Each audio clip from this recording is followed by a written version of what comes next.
പൗരാണിക വ്യാപാര പാരമ്പര്യവും ആധുനിക വ്യവസായ വളർച്ചയും ഒത്തുചേരുന്ന കൊല്ലം കേരളത്തിന്റെ രാഷ്ട്രീയ സാമൂഹ്യ ചരിത്രത്തിലെ ഒഴിച്ചുകൂടാനാവാത്ത കണ്ണിയാണ്. കശുവണ്ടി വ്യവസായത്തിന്റെ ആസ്ഥാനമെന്നറിയപ്പെടുന്ന കൊല്ലത്തിന്റെ രാഷ്ട്രീയ പശ്ചാത്തലം തൊഴിലാളി പ്രസ്ഥാനങ്ങളുമായി ആഴത്തിൽ ബന്ധപ്പെട്ട് കിടക്കുന്നതാണ്.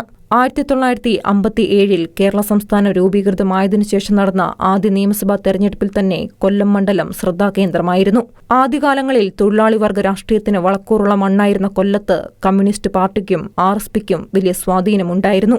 കശുവണ്ടി തൊഴിലാളികളെയും തുറമുഖ തൊഴിലാളികളെയും സംഘടിപ്പിച്ചുകൊണ്ട് TK ദിവാകരൻ, ബേബി ജോൺ തുടങ്ങിയ നേതാക്കൾ കൊല്ലത്ത് ചുവപ്പുകൊടി നാട്ടി. ദശാബ്ദങ്ങളോളം കൊല്ലമെന്നാൽ RSP എന്നതായിരുന്നു അവസ്ഥ. കൊല്ലം രാഷ്ട്രീയത്തിലെ ഏറ്റവും വലിയ മാറ്റം സംഭവിച്ചത് 2006 അതുവരെ RSPക്ക് വിട്ടു നൽകിയിരുന്ന കൊല്ലം സീറ്റ് CPIM ഏറ്റെടുത്തു. CPIM നേതാവായ PK ഗുരുദാസൻ ആ വർഷം വിജയിക്കുകയും VS അച്യുതാനന്ദൻ മന്ത്രിസഭയിൽ എക്സൈസ് മന്ത്രിയാവുകയും ചെയ്തു.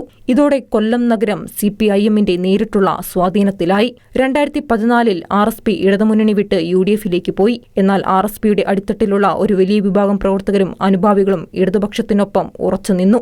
ഇത് LDFന് മണ്ഡലത്തിൽ കൂടുതൽ കരുത്തു പകർന്നു. 2016 നടൻ മുകേഷിനെ രംഗത്തിറക്കി LDF മണ്ഡലം നിലനിർത്തിയത് വലിയ വാർത്തയായിരുന്നു. തുടർന്ന് 2021 അദ്ദേഹം വിജയം ആവർത്തിച്ചു. 11 നിയമസഭാ മണ്ഡലങ്ങളാണ് കൊല്ലത്തുള്ളത്. 2016 തെരഞ്ഞെടുപ്പിലേതുപോലെ മൊത്തം ചുവന്നില്ലെങ്കിലും 2011 ആവർത്തിച്ച് 11-ൽ 9-ലും വിജയം നേടി LDF വീണ്ടും കൊല്ലത്ത് കൊടിനാട്ടി. 2 പതിറ്റാണ്ടിനു ശേഷം ആദ്യമായി 2 കൈപ്പത്തി ചിഹ്നം വിജയം കണ്ടു. തോറ്റ ഏക മന്ത്രിയായി CPMലെ J. മേഴ്സിക്കുട്ടിയമ്മ മാറിയത് CPMന് തിരിച്ചടിയായി. KPCC വൈസ് പ്രസിഡന്റും AICC സെക്രട്ടറിയുമായ PC വിഷ്ണുനാഥിന്റെ കുണ്ടറയിലെ വിജയം വൻ അട്ടിമറികളിലൊന്നാണ്. CPIലെ സിറ്റിംഗ് MLA R. രാമചന്ദ്രനെ കരുനാഗപ്പള്ളിയിൽ KPCC general secretary CR. Mahesh അട്ടിമറിച്ചതും ഇടതുമുന്നണിക്ക് ക്ഷീണമാണ്. കൊല്ലത്തെ സംബന്ധിച്ച് LDF വലിയ വിശ്വാസത്തോടെ നോക്കിക്കാണുന്നൊരു ജില്ലയാണ്. കൊല്ലം ജില്ലയിൽ തന്നെ ആരോഗ്യമേഖല നമ്മളെടുത്ത് പരിശോധിച്ചു കഴിഞ്ഞാൽ എന്തൊക്കെ മാറ്റങ്ങൾക്ക് സാക്ഷ്യം വഹിച്ചൊരു കാലഘട്ടമാണിത്. കൊല്ലം ജില്ലാ ആശുപത്രി ഇപ്പോൾ തന്നെ 182 കോടി രൂപയുടെ കിഫ്ബി ഫണ്ട് ഉപയോഗിച്ചുള്ള നിർമ്മാണ പ്രവർത്തനങ്ങൾ അതിൻ്റെ അവസാന ഘട്ടത്തിലാണ്.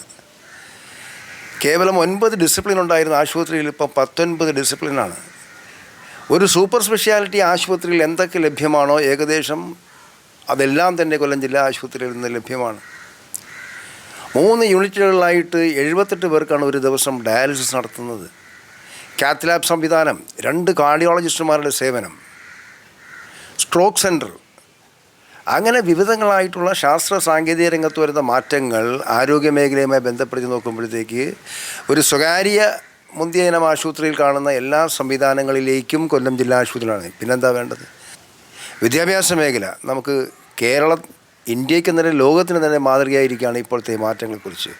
പല സ്വകാര്യ മേഖല സ്ഥാപനങ്ങളും പൂട്ടുന്ന അവസ്ഥയിലേക്കാണ്, ശമ്പളം കൊടുക്കാൻ കഴിയാത്ത അവസ്ഥയിലേക്കാണ്. എന്നാൽ ഗവൺമെൻറ്റിൻ്റെ അധീനതയിലുള്ള നിയന്ത്രണത്തിലുള്ള വിദ്യാഭ്യാസ മേഖല സ്ഥാപനങ്ങളെ സംബന്ധിച്ച് അവിടെ അഡ്മിഷൻ കിട്ടുന്നത് പോലും പഴയ കണക്കത്ര എളുപ്പമുള്ള സ്ഥിതിയല്ല. എന്തൊക്കെ മാറ്റങ്ങളാണ് കൊല്ലത്ത് വന്നിട്ടുള്ളത്? മത്സ്യത്തൊഴിലാളി മേഖല പലിശരഹിത വായ്പയാണ് കൊടുക്കുന്നത്. 1 രൂപ പലിശയായിട്ട് വാങ്ങുന്നില്ല. കേരളത്തിൻ്റെ ചരിത്രത്തിൽ അങ്ങനെ ഒരു സംഭവം ഉണ്ടായിട്ടുണ്ടോ? പരിഗണിക്കണ്ടേ? മത്സ്യത്തൊഴിലാളികളുടെ മക്കളുടെ വിദ്യാഭ്യാസം, ഉന്നത പഠനം ലക്ഷ്യം വെച്ചുകൊണ്ടാണ് വിദ്യാധീരം പദ്ധതി. എത്ര പേരാണ് അതിൻ്റെ പറയപ്പെടുന്ന പദ്ധതിയുടെ ഭാഗമായിട്ട് MBBSയിലേക്കും അതുപോലെ തന്നെ എഞ്ചിനീയറിംഗ് കോളേജിലേക്കും അഡ്മിഷൻ കിട്ടിയത്?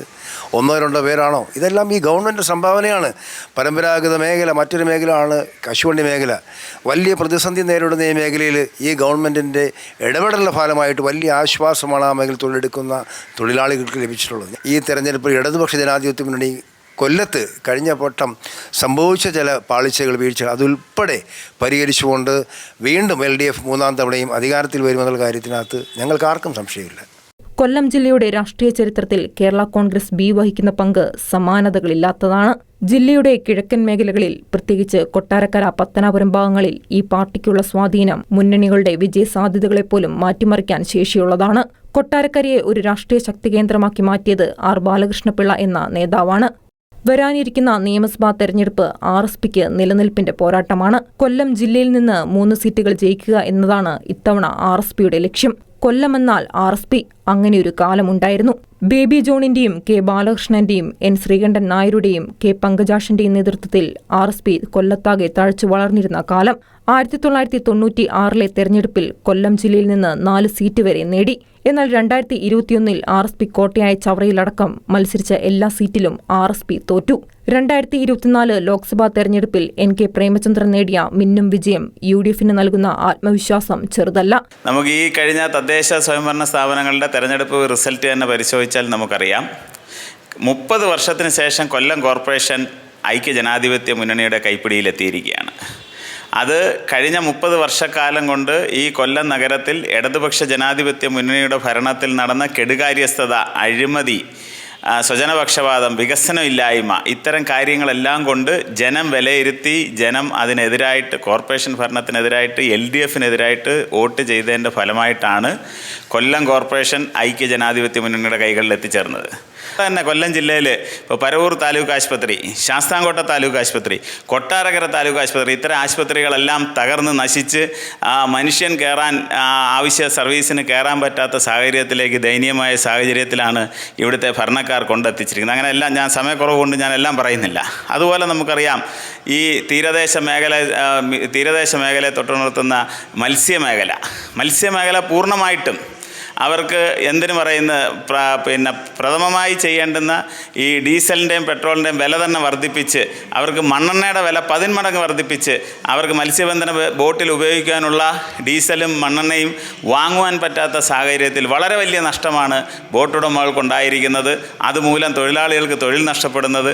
അങ്ങനെ മത്സ്യമേഖലയിൽ അവർക്ക് കൊടുത്തുകൊണ്ടിരുന്ന ആനുകൂല്യങ്ങൾ പലതും കഴിഞ്ഞ 1-2 വർഷക്കാലമായി നൽകുന്നില്ല എന്നുള്ളതൊരു യാഥാർത്ഥ്യമാണ്. ചോദിച്ചാൽ പറയും ഫണ്ട് വന്നാൽ ഉടനെ തരാമെന്ന്.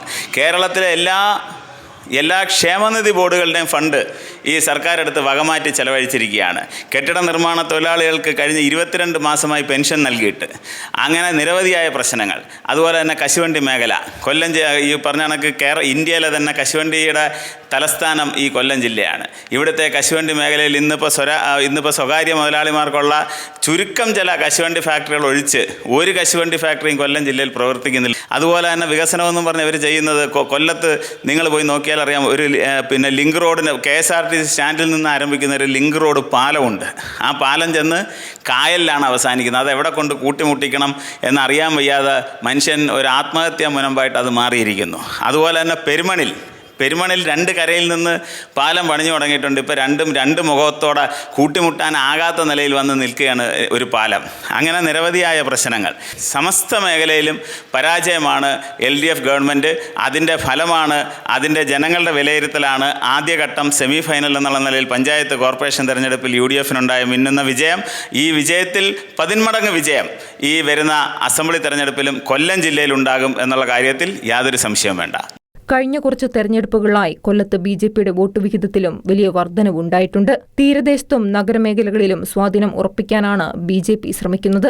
ഈ വരുന്ന തെരഞ്ഞെടുപ്പിൽ കൊല്ലത്തിന്റെ സാമ്പത്തിക നട്ടെല്ലായ കശുവണ്ടി വ്യവസായത്തിലെ തകർച്ചയും തൊഴിലാളികളുടെ പ്രശ്നങ്ങളും പ്രധാന ചർച്ചാ വിഷയമാകും. അടഞ്ഞുകിടക്കുന്ന ഫാക്ടറികൾ തുറക്കുന്നതിലെ കാലതാമസം ഭരണവിരുദ്ധ വികാരത്തിന് കാരണമായേക്കാം. കടൽക്ഷോഭവും പുലിമുട്ടുകളുടെ നിർമ്മാണവും മത്സ്യത്തൊഴിലാളികളുടെ പുനരധിവാസവും വോട്ടുകളെ സ്വാധീനിക്കും.